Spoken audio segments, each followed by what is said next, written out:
Assalamualaikum warahmatullahi wabarakatuh. Kami dari kelompok Deloitte ingin mempresentasikan terkait material report Deloitte tahun 2017 sampai 2022 untuk memenuhi mata kuliah dari manajemen keuangan. Perkenalkan, saya Velia Dinda Mulyawati. Saya Iqbal Abdurrahman. Ya, sebelumnya kita akan mempelajari dulu terkait dari sejarah Deloitte. Nah, perusahaan ini didirikan oleh William Welch Deloitte di London pada tahun 1845 dan berekspansi ke Amerika Serikat pada tahun 1890. Perusahaan ini lalu bergabung dengan Haskins & Sells untuk membentuk Deloitte Haskins & Sells pada tahun 1972 dan dengan bisnis Touche Rouse di Amerika Serikat untuk membentuk Deloitte & Touche pada tahun 1989. Pada tahun 1993, perusahaan ini diubah namanya menjadi Deloitte Touche Tohmatsu dan kemudian disingkat menjadi Deloitte. Pada tahun 2002, praktek Arthur Andersen di Britania Raya serta sejumlah prakteknya di Eropa, Amerika Utara, dan Amerika Selatan setuju untuk digabung dengan Deloitte. Pada bulan Januari 2013, perusahaan ini mengakuisisi Monitor Group, sebuah penyedia jasa konsultasi strategi. Deloitte tidak didaftarkan sebagai sebuah perseroan terbatas di Britania Raya dengan dukungan oleh sebuah jaringan yang beranggotakan sejumlah badan hukum independen. Next. Selanjutnya ada layanan utama dari Deloitte. Yang pertama itu Audit and Insurance, memberikan jasa audit independen untuk laporan keuangan perusahaan. Kedua, Consulting, yaitu menyediakan solusi strategis dan operasional untuk berbagai industri. Yang ketiga itu Pajak dan Hukum, memberikan layanan perencanaan pajak dan kepatuhan regulasi. Yang keempat itu ada Risk Advisory, yaitu membantu klien mengelola risiko bisnis dan keuangan. Yang kelima ada Financial Advisory, yaitu menawarkan layanan dalam merger dan akuisisi, restrukturisasi, dan forensik. Yang terakhir itu Deloitte Private, yaitu menghubungkan para pemimpin bisnis swasta dan perusahaan keluarga dengan jaringan ide, pengetahuan, dan pengalaman. Berikutnya ada annual report tahun 17-18 Denmark.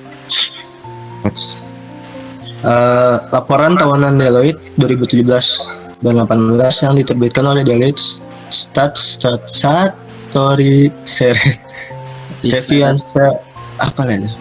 Prinsip pencapaian strategi dan kinerja keuangan perusahaan untuk fiskal tersebut. Deloitte dengan kehadiran di lebih dari 10 negara dan tenaga kerja lebih dari 35.000 orang menekankan komitmen untuk membuat dampak dan Deloitte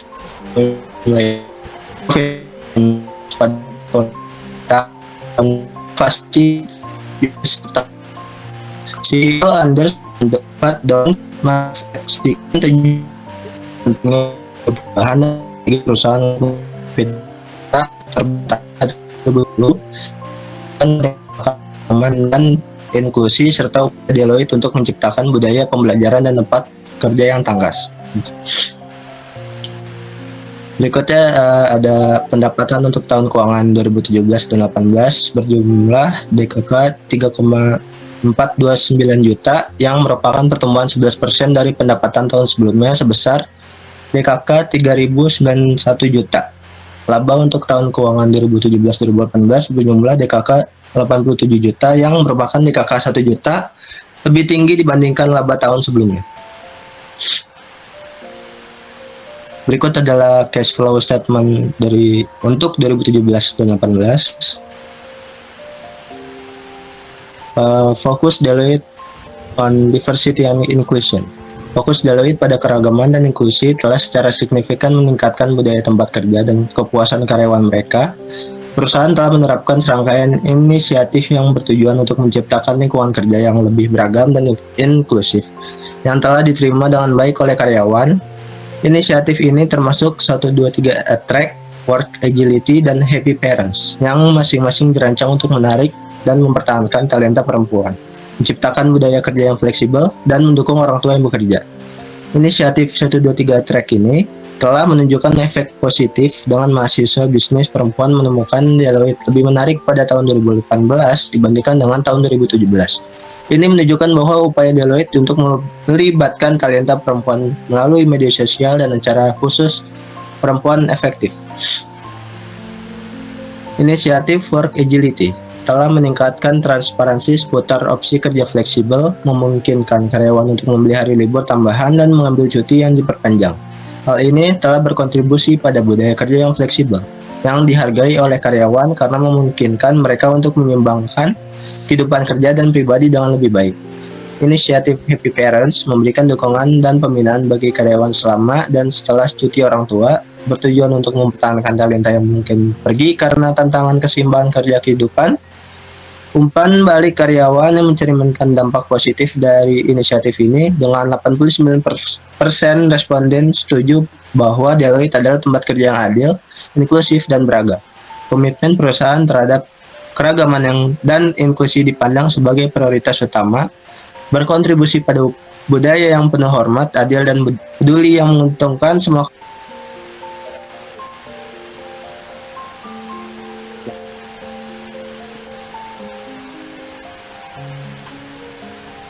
Annual Report tahun 18 dan 2018.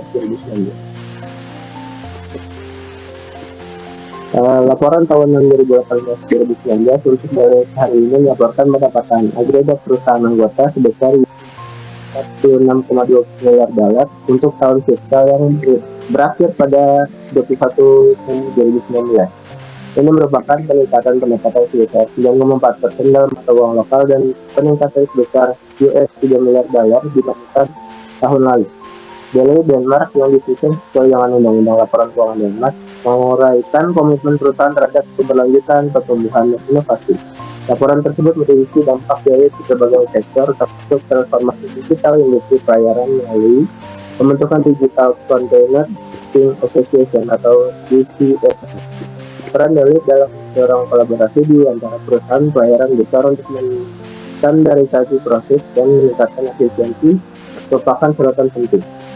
Kinerja keuangan perusahaan kuat dengan pertumbuhan organik 10% dalam pendapatan dibandingkan tahun sebelumnya, mencapai devisa 3,7 miliar. Semua unit bisnis mengalami pertumbuhan signifikan kecuali audit dan assurance, dengan cara menjalani transformasi untuk memenuhi tuntutan regulasi dan kualitas yang lebih tinggi.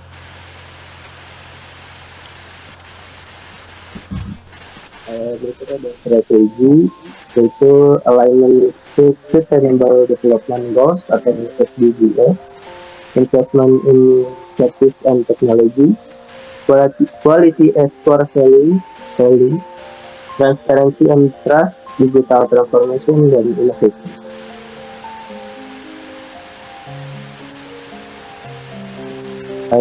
Berikutnya ada acquisition and partnership, focus on talent diversity, global integration, responsible business practice, social impact strategy, support for education and skill development. Lalu Digital Container Shipping Association (DCSA) telah secara signifikan mempengaruhi seluruh industri pengiriman kontainer secara digitalisasi dengan menyatukan semua perusahaan dan semua kontainer besar di dunia untuk secara kolaboratif mengatasi tantangan digitalisasi industri. Deloitte memainkan peran penting dalam pembentukan DCSA dengan mendorong netralitas, kolaborasi, dan menantang pelaku industri dalam hal strategi dan teknologi. DCSA bertujuan untuk menstandarisasi proses dan membawa industri ke era digital, mengundang semua perusahaan pengangkutan laut untuk bergabung. Asosiasi ini dengan cepat mendapatkan daya tarik dengan anggota tambahan bergabung dan meningkatkan representasi pasar mereka menjadi lebih dari 70% sejarah setelah peluncurannya. Yaitu pendapat keuangan 2018 dan 2019 berjumlah 3.732 juta dibandingkan dengan 3.429 juta untuk tahun 2017 atau 2018. Pertumbuhan organik pendapatan disesuaikan untuk akuisisi dan pelepasan mencapai 10%. Lalu di sini ada annual report tahun 2019-2020 Denmark. Laporan tahun 2019-2020, Deloitte Denmark menguraikan arah strategi perusahaan, kinerja keuangan, dan dampak sosial. CEO Anders Dons menekankan kepemimpinan yang tangguh dalam menghadapi pandemi COVID-19, menyoroti respon tangkas Deloitte dalam mendukung klien, karyawan, dan masyarakat. Laporan tersebut merinci model bisnis Deloitte yang mencakup 5 bidang layanan, audit and assurance, consulting, risk advisory, pajak dan hukum, dan financial advisory. Strategi ambisi fiscal year 23, perusahaan berfokus pada menghubungkan untuk dampak keberagaman kepemikiran dan investasi untuk masa depan. Komitmen Deloitte terhadap bisnis yang bertanggung jawab terlihat dalam standar etika keamanan informasi dan kebijakan hak asasi manusia. Perusahaan telah membuat kemajuan dalam keragaman gender dengan tujuan meningkatkan representasi perempuan di tingkat senior. Agenda talent didorong oleh 3 area fokus strategis: rasa hormat dan inklusi, kepemimpinan, serta penarikan dan pengembangan talenta. Laporan tersebut membahas upaya keberlanjutan termasuk pengurangan emisi karbon dan dukungan terhadap tujuan pembangunan keberlanjutan (PBB). Deloitte Denmark telah memperluas penawaran strategi iklimnya dan memperkenalkan kebijakan lokal untuk mengurangi jejak karbon. Perusahaan bertujuan untuk mencapai emisi nol bersih pada tahun 2030 dan telah mengurangi limbah plastik secara signifikan. Secara sosial, Deloitte memiliki sejarah mendukung masyarakat melalui inisiatif Workplace yang bertujuan untuk memberikan dampak positif pada 50 juta orang pada tahun 2030. Inisiatif Small Great Nations memfasilitasi dialog tentang tantangan dan peluang Denmark, dan perusahaan memberi saran kepada pemerintah tentang efek ekonomi dan reformasi iklim. Secara finansial, meskipun terjadi penurunan pendapatan sebesar 4% akibat COVID-19 dan pengurangan layanan konsultasi pemerintah, pertumbuhan pro forma Deloitte adalah 8%. Dari sini ada financial highlight dari Deloitte serta revenue by business unitnya. Angka-angka ini menunjukkan tahun yang menantang bagi Deloitte Denmark dengan penurunan pendapatan dan laba. Sebagian disebabkan oleh keputusan pemerintah Denmark untuk menghentikan sementara layanan konsultasi dan dampak COVID-19. Namun, strategi global perusahaan dan pemanfaatan kompensasi dari firma anggota lain telah berkontribusi pada pertumbuhan yang disesuaikan yang seharusnya mencapai hampir 8% jika bukan karena faktor-faktor eksternal ini. Bisa kita lihat di sini mengalami penurunan dari tahun sebelumnya, tetapi juga ada peningkatan di beberapa sektornya. Lalu di sini ada cash flow tahun 2019 serta tahun 2020. Lalu ada annual report 2020-2021. Laporan tahunan 2020-2021 Deloitte Denmark merinci fokus strategi kinerja dan dampak sosial perusahaan selama tahun yang ditandai oleh pandemi COVID-19. Meskipun menghadapi tantangan, Deloitte mengalami pertumbuhan 4% dan mencapai total pendapatan sebesar 3,7 miliar. Strategi perusahaan Fiscal Year 23 Ambition, Still Connecting for Impact, menekankan 3 pilihan utama, menghubungkan untuk memberi dampak, mendorong keberagaman pemikiran, dan berinvestasi untuk masa depan. Laporan tersebut menyoroti komitmen Deloitte terhadap keragaman dan inklusi, dengan inisiatif seperti Female Academy dan upaya untuk meningkatkan jumlah perempuan dalam posisi kepemimpinan. Perusahaan juga membahas pentingnya rasa hormat dan inklusi, terutama dalam konteks talenta internasional dan etnis minoritas. Deloitte Planet and Transparency section dalam laporan menguraikan tanggung jawab perusahaan terhadap masyarakat, termasuk ambisi Workplace untuk mendukung 100 juta orang pada tahun 2030. Inisiatif Small Great Nation yang melibatkan kaum muda dalam membentuk masa depan Denmark, dan upaya keberlanjutan di dalam work climate untuk mencapai emisi nol bersih pada tahun 2030. Laporan ini menampilkan studi kasus dampak ahli klien menunjukkan bagaimana Deloitte telah membantu klien seperti Danish Agro, FNH, Joe and the Juice, dan Kementerian Kesehatan Denmark dalam menghadapi tantangan dan transformasi digital. Secara finansial, Deloitte Denmark melaporkan dalam 4 tahun berjalan sebesar 55 juta. Dengan biaya staf meningkat 10%, neraca perusahaan menunjukkan total 2,8 miliar dengan rasio ekuitas 21%. Prospek untuk tahun mendatang diperkirakan akan meningkat sebesar 5%. Di sini ada finansial tahun 2020 dan 2021 serta revenue dan bisnis unitnya. Tinjauan keuangan dan prospek kinerja ini memberikan wawasan tentang pencapaian keuangan Deloitte Denmark dan ekspektasi untuk masa depan, mencerminkan landasan yang kuat untuk pertumbuhan dan kesuksesan yang berkelanjutan. Dan ini adalah cash flow 2021. Nah, di sini ada key fokusnya dari 2021. Ada resilience and growth, client support, global network utilization, people and culture. Ada lifelong learning, diversity, and inclusion, social impact, dan positive outlook. Lalu ada annual report 2122 Denmark. Laporan tahunan Deloitte untuk tahun fiskal 2122 menyoroti komitmen untuk perusahaan untuk mendorong kehidupan berkelanjutan, pertumbuhan, dan transformasi baik di dalam perusahaan maupun dalam masyarakat secara luas. Deloitte Denmark merayakan ulang tahun ke-110 dengan pertemuan besar di Royal Arena, menunjukkan komitmen perusahaan terhadap karyawan dan budayanya. Laporan tersebut merinci ambisi strategis perusahaan untuk menjadi pemimpin pasar yang melalui strategi Connect for Impact yang berfokus pada kehidupan berkelanjutan, pertumbuhan, dan transformasi. Ini tercermin dalam inisiatif perusahaan seperti model kerja fleksibel, program kesejahteraan, dan kebijakan cuti orang tua baru yang mempromosikan kesetaraan gender. Secara finansial, Deloitte Denmark mengalami pertumbuhan rekor 19% dengan omset 4,4 miliar dan perekrutan lebih dari 1.000 rekan kerja baru. Laporan tersebut menyoroti beberapa keterlibatan dan kemitraan yang berhasil, termasuk Cookie Information, Codan Trigge, Hansa, DSCV, Nova Nordisk, dan Pandora, menunjukkan keahlian Deloitte di berbagai sektor.